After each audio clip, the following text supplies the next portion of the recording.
Hola, hola, bienvenidos una vez más a Dentix Blogs, tu canal. Yo soy Edgardo y el día de hoy mis compañeros y yo les presentaremos nuestro trabajo del segundo parcial. El equipo está conformado por Adriana Vázquez Quinto, Abigail Gómez Cortés, Osvaldo Torres Corona y Edgardo Baena Delgado. De Brown para la célula procariota, tenemos que esta técnica se va a emplear en microbiología para poder visualizar el tipo de bacterias que tenemos. Existen bacterias que son gram positivas y estas se van a teñir de color morado, como es el caso de los bacilos gram positivos que se presentan en la imagen. En el caso de las bacterias gram negativas se tiñen de color rosa o rojo grosello. El ejemplo lo tenemos en los diplococos gram negativos de nuestra imagen. Y el nombre se le atribuyó debido a que Christian Gram fue la persona que descubrió esta técnica de tinción en 1884. La estructura de los procariotas tenemos que están constituidos de una cápsula, una membrana plasmática, tienen citoplasma, una pared celular, presentan ribosomas, van a estar constituidos por un plásmido, pueden presentar pili o flagelo y un nucleoide en el cual tenemos lo que es el ADN circular, en donde se encuentra nuestro material genético. De acuerdo a los tipos de morfología de las células procariotas, los podemos clasificar en bacilo, que estos van a presentar una forma alargada o de bastón, van a presentar cadenas lineales de individuos. Tenemos otra forma que es el espirilo, que va a ser en forma de espiral, el vibrio en forma de coma. Los cocos tienen forma esférica y se van a dividir en distintas agrupaciones. Tenemos los estafilococos que van a formar racimos, los estreptococos van a formar cadenas, las arcinas van a formar cúbicas, como es el caso de nuestra imagen, que presenta diplococos, son 2 cocos, estreptococos es la cadena de cocos, tetradas ya es el conjunto de 4 cocos, y los estafilococos son los que se presentan en racimos.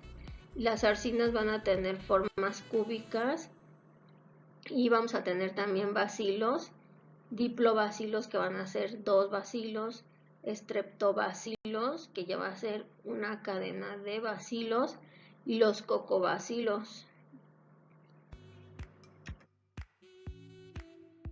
En cuanto al tamaño de una célula procariota, tenemos que van a presentar entre 0.1 y 5 micras.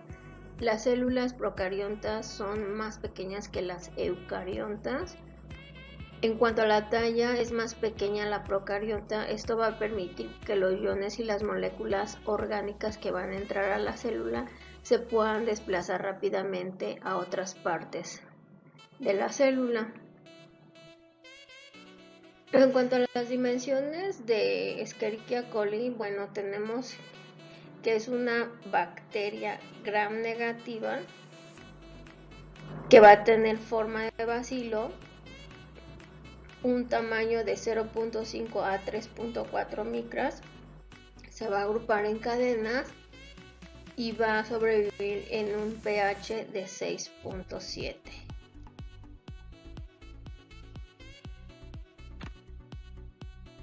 Trace la estructura básica de una bicapa lípida y señale las regiones hidrófila e hidrófoba. La bicapa lipídica es la barrera que mantiene a iones, proteínas y otras moléculas donde se necesitan, evitando su dispersión. Debido a que las bicapas definen los límites de las células y sus compartimentos, estas proteínas de membrana están involucradas en muchos procesos de señalización intra e intercelulares. Son moléculas anfipáticas, pues poseen 2 extremidades, una extremidad hidrófila o polar y la otra es la extremidad hidrófoba o apolar. Se ha establecido que estas propiedades fisioquímicas es la responsable de la organización de las moléculas lipídicas en una bicapa cuando son colocadas en un medio acuoso y es la base universal de la estructura de las membranas celulares. En la imagen se puede apreciar un modelo de la estructura de las bicapas constituidas por fosfolípidos. La bicapa posee dos caras, una cara externa contacta al medio intercelular y una cara externa contacta al medio extracelular. Los fosfolípidos de las membranas se ensamblan espontáneamente en una bicapa, cuyas regiones hidrófilas se colocan en una superficie y las regiones hidrófobas se distribuyen en la región central.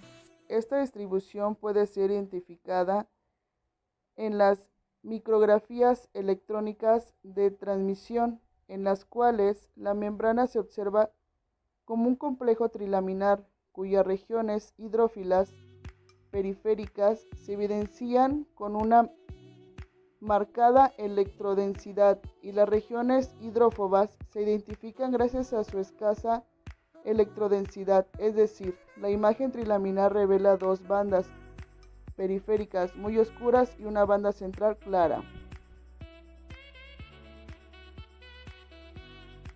Los fosfolípidos son los lípidos más abundantes de la bicapa. Poseen una cabeza polar y dos colas o cadenas hidrocarbonadas hidrófobas. Las colas están generalmente constituidas por ácidos grasos y poseen una longitud variable, de 14 a 24 átomos de carbono. Una de ellas posee uno o varios dobles enlaces tris. Es insaturada. Por el contrario, la otra no los contiene, es saturada. Menciona las funciones principales de la membrana citoplasmática.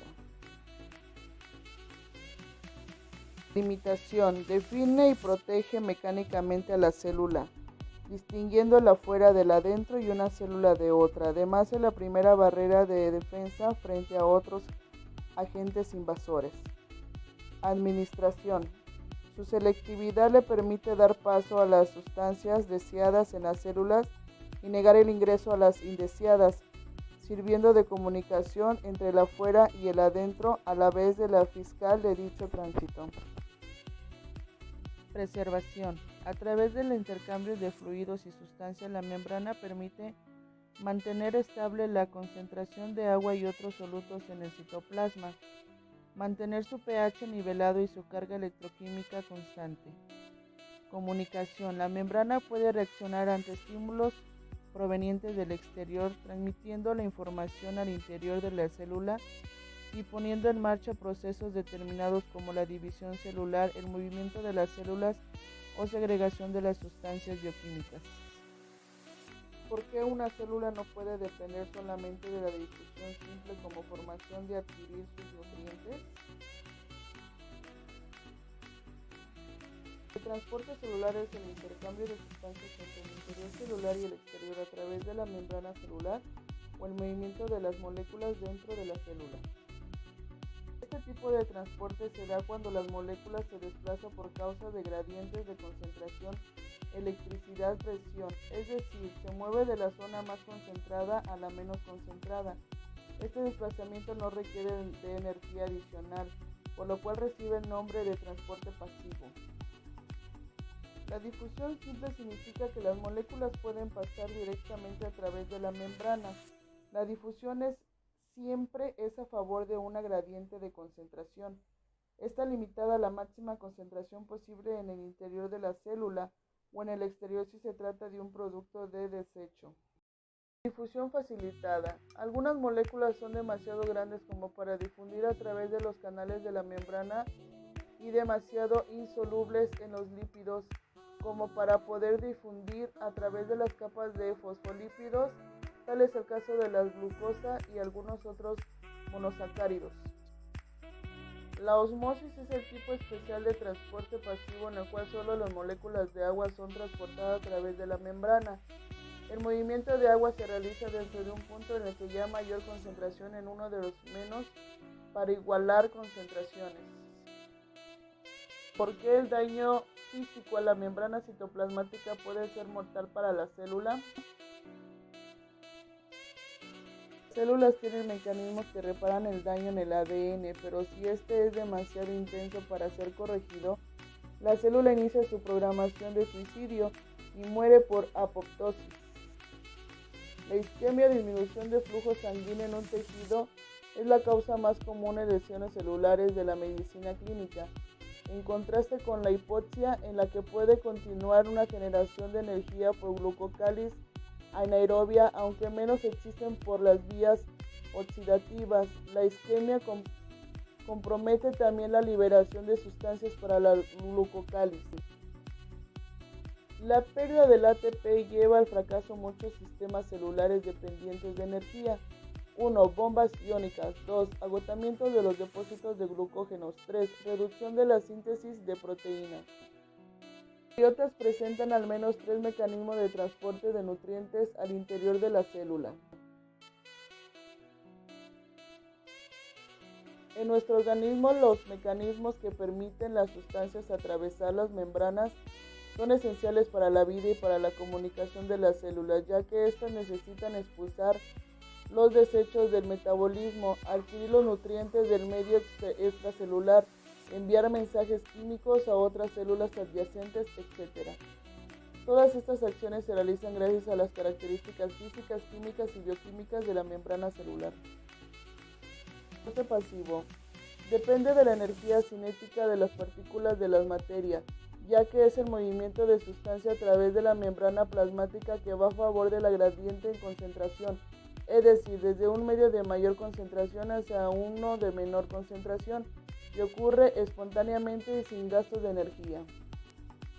Transporte activo es el movimiento de sustancia a través de la membrana plasmática desde un medio de menor concentración hacia uno de mayor concentración. En él intervienen proteínas que facilitan el paso de las sustancias y para ello utilizan el ATP como fuente de energía, por lo tanto requieren de energía. Transporte de volumen es la entrada y salida de moléculas y partículas de material que normalmente no podrían atravesar la membrana plasmática. Diferencias entre las bacterias gram positivas y gram negativas.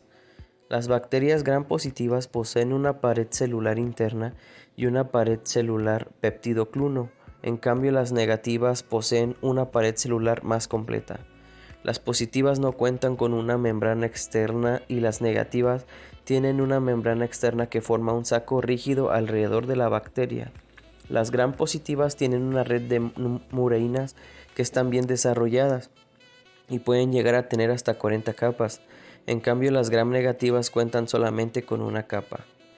La penicilina puede llegar a matar a las positivas, en cambio las negativas no. Las bacterias gram positivas no contienen lipopolisacáridos, en cambio las gram negativas sí. Las gram positivas retienen la tinción de color morado y las gram negativas llegan a teñirse color rosado. ¿Por qué el peptidoglicano es una molécula tan fuerte? El peptidoglicano es un heteropolímero formado por largas cadenas de carbohidratos que se entrecruzan con cadenas peptídicas cortas. Estas macromoléculas rodean toda la superficie externa de la célula bacteriana, tienen forma de malla sólida e íntegra, pero se caracteriza por una gran capacidad elástica. Para entender un poquito mejor, esta forma una trama que rodea la membrana plasmática y da forma y resistencia osmática a la bacteria. ¿Qué componentes químicos se encuentran en la membrana externa de las bacterias gram negativas?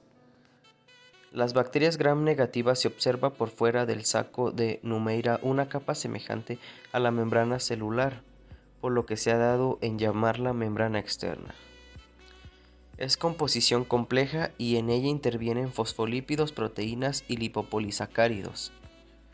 En la membrana externa se encuentran unidas peptidoglicanos a través de las proteínas conocidas como lipoproteína de Brown, cuya parte lipídica se encuentra en la membrana de las proteínas unidas, covalente a la Numeira de la membrana, y estas cumplen funciones mecánicas y fisiológicas.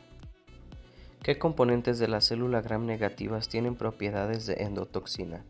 La endotoxina es un lipopolisacárido, o sea, una forma de azúcar. Se trata de una estructura compuesta con un complejo de lípidos y azúcares. Esta estructura es un componente necesario liberado por bacterias gram negativas con el fin de mantener la integridad de la pared celular. ¿Cuál es la función de las porinas y dónde están ubicadas en una pared celular gram negativa? Las porinas son un tipo de proteínas integrales de membranas que permiten la difusión de diversos tipos de moléculas de mediano tamaño. Se encuentran en las membranas externas de las bacterias gram negativas como E. coli y de mitocondrias y cloroplastos. Estas proteínas transmembranales traspasan por completo las membranas y su estructura se conforma por láminas. A diferencia de las proteínas transportadoras, las porinas son proteínas de canal, es decir, forman canales o poros abiertos que atraviesan las membranas donde se encuentre, permitiendo la difusión libre de moléculas con un tamaño y carga apropiados. ¿En qué se diferencian las fimbrinas de los pelos en cuanto a estructura y función? Las fimbrinas son más cortos que los flagelos, son más numerosos, constituidos por proteínas. Su función para adherirse sirve que las células puedan fijarse al sustrato. En cambio, los pelos son más largos que las fimbrinas, solo aparecen 1 o 2 por bacteria, son receptores de algunos virus, se usan para verlos en el microscopio electrónico, involucrados en procesos de conjugación y adhesión de tejidos humanos, intervienen en el intercambio de material genético. Entonces, en pocas palabras, las fimbrias nos van a ayudar a fijarlos y los pelos nos van a ayudar al intercambio del material genético. ¿Cuál es la función del flagelo? Un flagelo es un apéndice móvil con forma de látigo presente en muchos organismos unicelulares y en algunas células de organismos pluricelulares. Normalmente los flagelos son usados para el movimiento, aunque en algunos organismos pueden utilizarlos para otras funciones, como por ejemplo las células de Salmonella tienen flagelación perítrica. La flagelación perítrica es cuando los flagelos se distribuyen por toda la célula, se desplazan adelante. Los flagelos giran en sentido opuesto a las manecillas del reloj. Cuando rotan en el mismo sentido que las manecillas del reloj, las células da una vuelta y puede formar o tomar otra dirección.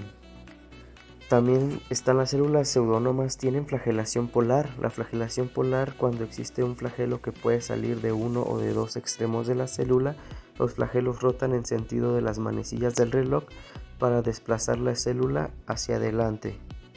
Y por último tenemos las células de Spirillum que tienen flagelación lofrótica.